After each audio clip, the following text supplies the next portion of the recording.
So, gandang gabi po sa ating lahat mga kapatid. At so salamat sa Panginoon sa natapos kanina na gawain doon sa Hapid sa church nila Pastor Roy sa Lamot. And yun ay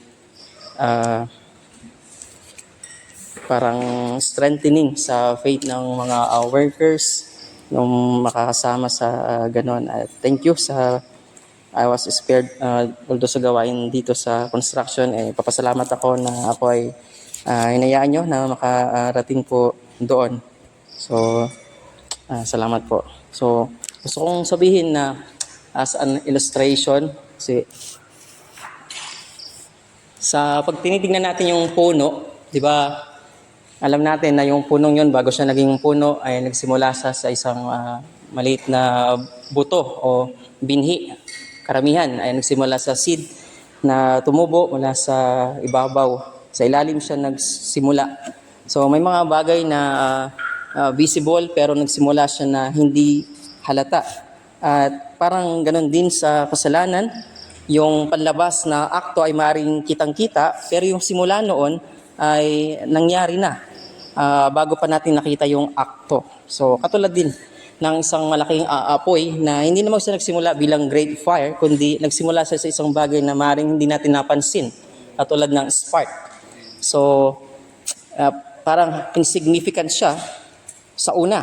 Maliit siya na you can easily overlook, maaaring hindi mo napansin. Pero kung yung small fire na yon ay na-fed, ibig sabihin nadagdagan ng pampadingas, meron siyang naapoyan, at magiging isang flame siya, at yung flame na yon ay magiging isang fire. So yung sin, mga kapatid, can work the same way na what eventually becomes visible ay nag-umpisa muna much earlier doon sa hindi natin nakikita. Na maaaring nagsimula siya sa pinakasilid ng ating puso. At gusto kong sabihin na mayroong mga sin, there are sins na madali siyang ma-identify kasi visible, kita ng mata. Pero meron ding mga kasalanan na nagsimula invisibly. At yung adultery ay isa sa mga yon. Nagsimula siya na hindi nakikita. Nagsimula siya sa puso. And I think may sinasabi yung Ten Commandments, number 7, thou shalt not commit adultery. And sa unang pandinig, pag yung utos na yun ay naririnig natin, ang natural na naisip natin ay yung physical act.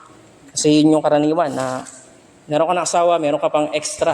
So yung marital affair ay usually naisip natin ito ay physical act. But alam natin na scripture will take us deeper. So when we hear yung commandment na yon sa Exodus, huwag kang gagawa ng pangangalunya, huwag kang gagawa ng pakikiapid. Meron ding sinasabi sa ibang parte ng Biblia na bago pa nagawa ng katawan yung adultery o pangangalunya, there can already be a movement of the heart.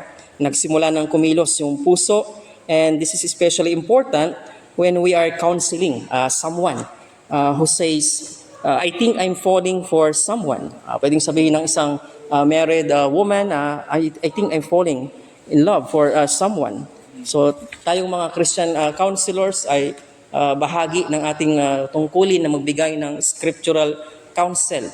Especially na isa yan sa mga prominent and public and open sin ng generation natin. And bilang mga mananampalataya na naghihintay sa muling pagbabalik ni Jesus, merong sinabi na yung ating identity at yung ating destiny ang siyang nagsasabi kung paano tayo dapat mamuhay. So, before we tackle yung aking paksa na counseling and thou shall not commit adultery, gusto ko munang pansinin natin ng mabilisan yung Romans chapter 13. Yung remarks ni Paul. Romans chapter 13. Hindi ito yung pinaka-message ko pero dito ako magsisimula sa may verse 12 hanggang 13. Chapter 13, verse 12 and 13. So, babasahin po natin siya. Sabi ni Paul, ang gabi ay namamaalam na, ang araw ay papalapit na. The night is far gone. The day is at hand. Ibig sabihin, malalim na yung gabi, lagpas na siya sa hating gabi, papalapit na yung madaling araw. So, sinasabi ni Paul na yung panahon natin, panahon siya ng gabi, so far as a darkness, ignorance, and sin continues. Pero dahil lagpas na siya sa midnight, almost dawn na siya, ang punto, dumating na si Kristo sa first coming, hinihintay natin yung second coming niya, nabubuhay tayo sa pagitan ng first and second coming. The day is at hand. So, tinutukoy niya na yung itong panahon natin na nasa huling mga araw tayo ay dapat magbunsod sa atin na iwaksi yung mga gawa ng kadiliman. Kaya sabi niya, so then, bilang mga tao na naghihintay dun sa day na yun, yung second coming ni Christ, let us cast off the works of darkness and put on the armor of light. Pinag-contrast niya yung darkness and light. Namamaalam na yung gabi, malapit na magbukang liwayway, darating na si Christ. Therefore, ito yung ating Christian ethics, sabi niya. And binanggit niya yung mga marka ng ating henerasyon. Sabi niya, let us walk properly as in the daytime, not in orgies and drunkenness. Yun yung unang pares. Orgies and drunkenness. Yung next na pares, huwag nating gugulin yung ating buhay. Sabi niya, not in sexual immorality and sensuality. And then yung pangatlong pares, not in quarreling and jealousy. So pares-pares yun, tatlo. At sabi niya sa dulo, but put on the Lord Jesus Christ and make no provision for the flesh to gratify its desires. Sabi ko nga kanina, yung aking paksa ay tungkol sa counseling bilang mga Christian at yung command na thou shall not commit adultery. Okay. So, importante na makita natin kung saan nagsisimula yung sin. Ginawa kong case study yung sa adultery kasi sabi din dyan ay prevalent siya. So, maring yung umpisa niya wala namang explicit na declaration ng romantic love. Maring walang physical relationship, pero merong isang bagay na nagsimula ng mangyari doon sa affections, sa damdamin. And therefore, yung question ay hindi lang, have you committed adultery? Nakagawa ka ba ng pangangalaw niya? Hindi lang yun yung question, kundi ang pinaka-mas searching question, saan patungo ang iyong puso? Where is your heart going? And what are you doing with it? In other words, ano yung direksyon ng puso kahit hindi mo pa nagagawa yung akto? At ano yung gagawin mo patungkol dito? And that is where yung command ng Diyos sa Exodus chapter 20, verse 14, thou shall not commit adultery, at saka yung sinabi ni Jesus sa chapter 5 ng Matthew ay nagsasalubong. At basahin natin yung sinabi ni Jesus sa verse 27 and 30 ng Matthew chapter 5. At ito yung pinaka-text ko. Matthew chapter 5, dalawang talata lang, yung 27 and 28 muna. Okay, so basahin ko siya about sa paksang lust, L-U-S-T. You have heard that it was said, narinig na ninyo na sinasabi ng mga tao nung una, you shall not commit adultery. Huwag kang gagawa ng pakikiapid. But I say to you, sabi ni Jesus, sinasabi ko sa inyo, that everyone who looks at a woman with a lustful intent has already committed adultery with her in his heart. Yun yung sinabi niya sa may verse 28. And kung itutuloy natin hanggang verse 30 yan. So, bagamat maigsi yung utos, huwag kang mangangalunya, sa likod nun, nung maigsing utos na yon ay yung kabuuan ng sanctity ng marriage. So, ginawa ng Diyos yung marriage bilang isang covenantal union. So, ang covenant ay isang binding agreement na may promises at may responsibilities. So, dahil ang Diyos ang nagligtas sa atin, He binded us sa covenant at ito yung mga obligation natin. At ang nasa ilalim ng command na yon ay katapatan, covenant faithfulness. So, hindi lang pala tungkol sa usapin ng sexual misconduct yung adultery, ito ay patungkol sa covenant unfaithfulness. Kapag hindi tayo naging tapat doon sa tipanan, sa usapan, sa covenant na ating sinumpaan, especially sa married couples. A married person has already made a covenantal commitment. So meron na siyang tipanan at committed siya doon Nangangahulugan yon that when another person, kapag mayroong ibang tao na naging attractive, emotionally satisfying, at nakaka-stimulate siya intellectually, o maganda yung kanyang personalidad, nakaka-inganyo. Ang Kristiyano ay hindi niya agad-agad sasabihin na meron akong permission na sundan yung attraction na ito. Ang tanong ay hindi, ano ba gusto ng puso ko? What does my heart want? Hindi yun yung question. Ang question is, what has God commanded? Ano ba yung iniutos ng Diyos? And God has commanded faithfulness. This is why, kapag nagka-counseling tayo ng married Christian, na ang sabi niya, I think I'm falling for someone else, hindi natin dapat agad-agad na itatanong, itong bang bagong taong to, siguro siya na yung pinaka talagang kailangan mo. Is this new person perhaps the one you really need? Hindi yun yung tatanong natin. Ang itatanong natin is, what does God require of you as a married Christian? Ano ba yung hinihingi, nire-require ng Diyos sa iyo bilang isang Kristiyano na married ang status? At ang sagot ay napakasimple, katapatan, faithfulness. So going back, ipinapakita ni Jesus na yung adultery ay nagsisimula sa pinakailalim, deeper than the body. Kung papakinggan natin yung sinasabi niya, hindi naman niya ina-abolish yung seventh commandment. Hindi niya sinasabi na, narinig yun nung una, ganito ang utos, ngunit ngayon ay sinasabi ko sa inyo, hindi niya ina-abolish, kundi ini-intensify niya, mas pinapaigting niya yung pagkaunawa natin sa utos na ito. So, dinadala niya tayo sa pinakailalim ng panlabas na akto na kitang-kita, dinadala niya tayo sa puso. So, Jesus is exposing the heart.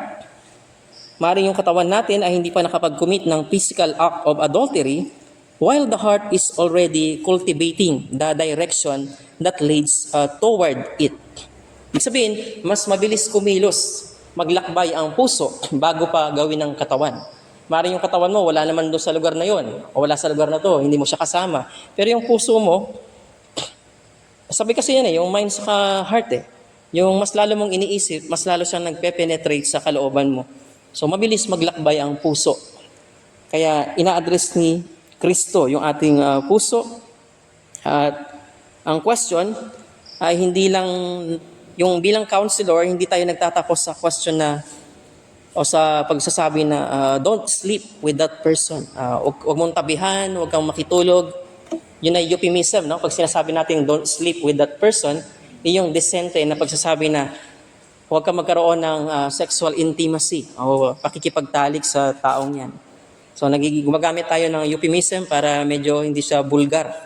Sa iba kasi medyo bulgar yung pagsasabi nila. Pero hindi doon nagtatapos. Ang mas malalim na tanong, what are you allowing your heart to do with this person? Ano yung hinahayaan mo sa iyong puso na gawin kasama ang taong yan? So may mga questions na soul searching, conscience steering na questions katulad ng, are you fantasizing? Are you deliberately seeking His attention? Are you looking forward to His messages? Are you telling Him things you should be bringing to your husband?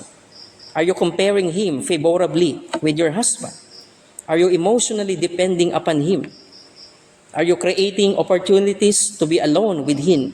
Mga sinasadya mo ba na magkaroon ng oportunidad na makasama mo siya exclusively? Are you protecting the relationship from other people's scrutiny? Baga pwede sanang scrutinize o sisain ng ibang tao, pero pinoprotektahan mo para hindi nila mahalata. So yung mga tanong na ito ay mahalaga. Yung ganitong usapin because ang puso kaya niyang mag-travel somewhere bago pa makapag-travel yung katawan mo. So ang message na hinugot ko ay ito, medyo mahaba. Dahil ang pag-aasawa o marriage ay isang solemn na covenant natin sa Panginoon at sa ating kapareha, dahil ito ay covenant ng exclusive and faithful love na in-establish sa ilalim ng autoridad ng Diyos, every married Christian must guard the heart. Every married Christian must guard the heart laban doon sa disordered affection. Yung namamali na disorder na damdamin and remain faithful to the covenant. Manatiling matapat doon sa sumpaan, sa tipanan, refusing to cultivate, tumatanggi na i-cultivate any attachment that competes with marital fidelity. So kailangan nating mag-refuse na i-cultivate o payabungin ang anumang attachment na nakikipag-compete doon sa ating katapatan, sa ating kapareha, sa ating katipan, yung marital infidelity. Kasi ang marriage ay isang solemn, seryosong usapin, tipanan sa Diyos at sa kapareha. So yung problem, mga kapatid, ay nagsisimula with a good desire. So consider natin yung isang sitwasyon na may lumapit sa iyo, sabi niya ay, ang lalaking ito ay merong emotional intelligence na wala doon sa aking partner. Ang punto niya, hinahanap niya yung emotional intelligence sa husband niya, hindi niya nakita niya doon sa isang lalaki. So nagsimula siya sa desire. We are okay naman, as in okay. Ang problema lang, parang hindi siya emotionally intelligent.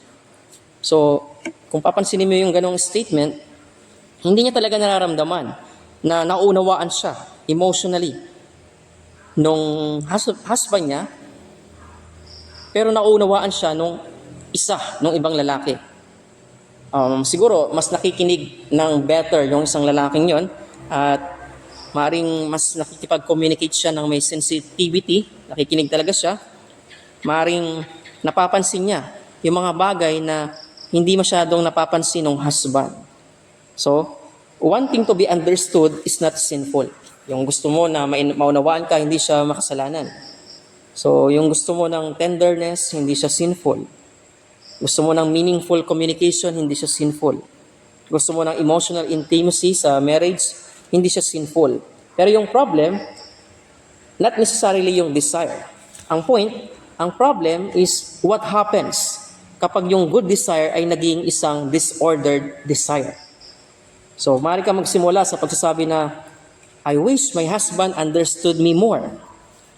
That can be a legitimate na concern ng isang asawa. But then, yung puso mo ay kikilos siya, sasabihin ng puso mo, ang taong ito, naiintindihan niya ako. Tapos, I feel so comfortable talking to him. Then ano nang next? Ang next is, he gives me something my husband does not. Then eventually, I think I'm falling for him. So nakikita natin yung nangyayari, di ba? Na yung pinupush ko dito, yung good desire na maunawaan siya, ay nagsimulang maghanap ng satisfaction doon sa isang illegitimate na object. And that is what we mean by disordered affections. So next is yung matuklasan mo na yung isang tao ay nagtataglay ng quality na maaring wala doon sa kapartner o spouse, ay hindi yun nag-authorize sa'yo na ilipat mo yung affection mo sa kanya. Pwede mong sabihin na ang ganda namang ng katangian niya. Pero hindi mo dapat i-conclude, therefore, I should give my heart to this person. Kasi yung appreciation does not require attachment. Kasi meron ka ng ka-covenant. So anong gagawin natin? So anong gagawin ng isang tao? So yung ganung statement na naunawaan niya ako, ang isang tao kasi pwede siyang mag-possess ng magandang katangian without becoming the object of our romantic affection. You can admire someone without attaching yourself to him. You can appreciate someone's wisdom without needing that person. So you can recognize emotional maturity sa taong yon without making that person your emotional refuge. Hindi mo siya takbuhan kapag kailangan mo ng emotional na nakaka-relate sa iyo. And this is particularly important sa mga married Christian. Kasi yung appreciation does not require attachment. So, kapag nare-recognize natin na yung puso niya ay pumupunta sa ibang direksyon, ano yung dapat niyang gawin? Dalawang bagay. Una, do not cultivate the affection. So, wag mong usisain na ano bang affection yan. Huwag kang mag-imbestiga kung yung ganun bang pakiramdam ay maaaring maging isang relationship. Huwag mong i-test whether the other person feels the same. Huwag mong sadyain na mag-create ng emotional intimacy. Don't keep private conversations alive dahil lang sa they feel good. Huwag ka rin mag-confide ng marital frustrations mo sa ibang lalaki. And don't compare him with your husband. Don't nourish the fantasy. So sinasabi ko to sa lahat, pati sa sarili ko, kasi lahat tayo pwedeng makinabang, whether we are single or married. And don't tell yourself, I'm only talking to him. Nakikipag-usap lang naman ako. So sometimes, the issue is not the amount of communication. Ang issue, anong klaseng intimacy yung nakikreate through that communication. So the next thing, una, do not cultivate the affection. Second, create appropriate distance. Gagawa ka ng nararapat na distansya. Ang sabi ni Jesus, balikan natin yung text natin sa ibaba. If your right eye offend thee, pluck it out and cast it from thee. Ano ibig sabihin nun? Nung sinabi ni Jesus sa verse 29, if your right eye causes you to sin, tear it out and throw it away. Sabi ng ibang commentator, apple of the eye, something na mahalaga sa'yo, very precious. If your right hand causes you to sin, right hand sometimes, sabi ng ibang theologian, yung parang malapit sa'yo, parang body-body mo, best friend mo, something na napaka-importante. Pero if they will cause you to sin, so merong sinasabi si Jesus.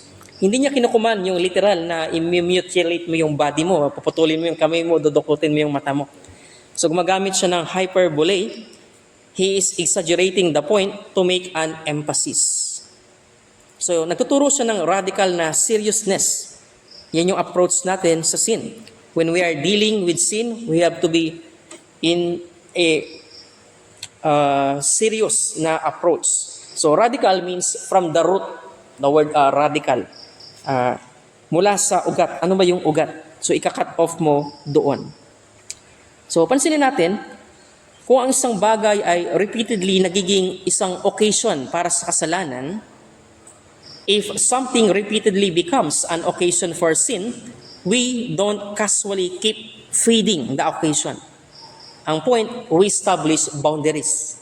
Nag-establish tayo ng boundary. Minsan, yung pagsisisi ay katulad ng distansya. Minsan, ang kabanalan ay nagre-require na tapusin natin ang isang usapan. I-end na natin yung conversation. Minsan, yung wisdom ay nangangahulugan na tumatanggi ka sa mga opportunities na patuloy na nag-i-inflame ng affection mo sa maling tao. So, hindi yan kahinaan. Mga kapatid, yan ay pagsunod sa kalooban ng ating Panginoon. Kung ang mata mo ang siyang nagiging sanhi ng iyong pagkakasala, dukutin mo at itapon. Mabuti pang mawalan ka ng isang bahagi ng iyong katawan kaysa buo ang iyong katawang itapon sa impyerno. So, sinasabi niya na yung way ng life natin sa mundong ito na disobedience ay merong koneksyon sa destiny. Yung sin, meron siyang patutunguhan. So, hindi siya magkahiwalay. So, if you live in sin, you will die in sin and you will be punished. Sabi ni Christ, you will be thrown into hell. Itatapon ka sa impyerno. Ganun din yung sinabi niya sa ibaba. Sometimes, kailangan nating i-take ano ba yung repentance in practice? Ano ba yung kabanalan sa practical na application? Ano ba ang sinasabi ng karunungan ng salita ng Diyos? So, sa dulo, bilang pagtatapos, what about the marriage? What if totoo nga na yung kanyang husband ay emotionally unintelligent? So, kailangan ding i-address yung problem na yon. Pero pansinin natin, yung meron siyang distinction. Yung deficiency o kakulangan sa marriage does not justify unfaithfulness doon sa marriage na iyon. Kung ang isang husband ay emotionally distant, she may need to communicate that honestly. She may need to say, I need you to listen to me. I need more emotional affection from you. I want us to become closer. I want us to learn how to understand each other better. Siguro kailangan din nila ng pastoral counseling. Siguro kailangan nilang matutunan yung better na communication. And siguro yung husband himself, kailangan niyang magkaroon ng correction at paglago. So, yung mga bagay na yun ay legitimate na concern. Pero yung sagot sa deficiency sa marriage ay hindi panibagong lalaki, hindi panibagong partner. Ang sagot ay i-address yung deficiency within righteousness, sa loob ng katuwiran.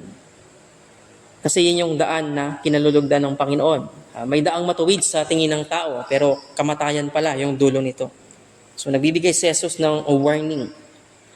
Because when we respond to marital dissatisfaction by seeking emotional fulfillment elsewhere, we don't solve the original problem, kundi we create another problem. So, I need to cut this off kasi medyo mahaba. I will go with the conclusion. The deepest problem is not another person. The problem that is deeper is the heart. So darating tayo sa pinakamalalim na level. Hindi yung attraction, kundi yung sabi ng Proverbs chapter 4 verse 23, keep thy heart with all diligence. Ingatan mo ang iyong puso, for out of your heart are the issues of life. So the heart must be guarded. Bakit? Because the heart is constantly assigning a value. Palagi niya sinasabi, this is beautiful. This will satisfy me. This person understands me. This person can give me what I need. And when a creature begins occupying a place that belongs improperly to God or to the covenant relationship, our desires have become disordered. Adultery is covenantal unfaithfulness in which a married person gives to another what belongs exclusively to the marital union. So may mga problem na hindi nasusolve overnight at isa ito, it may take a lifetime. Masalimuot, maraming isipin, maraming gagawin. Pero yun nga, nagbibigay si Jesus ng warning na napaka-importante ng buhay. So, kailangan nating makalaya sa sin. So, hindi siya tungkol lang sa mga panlabas na nakikita, kundi yung problem ng puso. Kaya sangkot ang lahat, whether single or married. So, adultery is covenantal unfaithfulness, whether consummated bodily or deliberately cultivated in the heart. So, therefore, Christian counseling must eventually ask, what are you believing this person can give you that you have begun treating as indispensable? Maybe affirmation, maybe understanding, excitement, maybe escape, o maaring admiration, maaring emotional security. Pero once we identify that, we can begin asking, how can this legitimate need be pursued rightly? So ang sagot ay si Kristo. Dalhin mo yung puso mo kay Kristo. Hindi lang sasabihin mo sa tao na manage your emotion. Don't see that person. Hindi yung sapat. Kailangan mo natin sabihin na bring your heart to Christ. Kasi Christ must become the center of the counsel. Kasi ultimately, no husband can bear the weight of being his wife's God. And no wife can bear the weight of being her husband's God. The point is that yung ultimate satisfaction ay hindi nakukuha sa kapwa natin tao, kundi sa Diyos. So kapag hindi tayo satisfied kay Christ, walang pwedeng mag-satisfy sa atin. So, to apply it, let us examine our hearts and let us see kung ano yung mga bagay na pwede nating matulungan ng ibang mga tao. Tingnan natin kung ano yung mga bagay na pwedeng mag-boost sa atin sa daan ng kabanalan. Seryosohin natin yung mga warning ni Jesus Christ. And let us not despair, but look sa throne of mercy. Maaring tayo ay ma-despair by looking at our own heart. Pero sabi nga ng isang pastor, si Robert Murray Maxine, ay tumingin din tayo sa taas kay Kristo. For every look at your heart, look 10 times to Christ. At yun ang solusyon. Manalangin tayo. Aming Diyos na makapangyarihan sa lahat, salamat Lord. You are giving us a desire to mortify our sinful deeds of the flesh and teaching us to pursue righteousness that we may be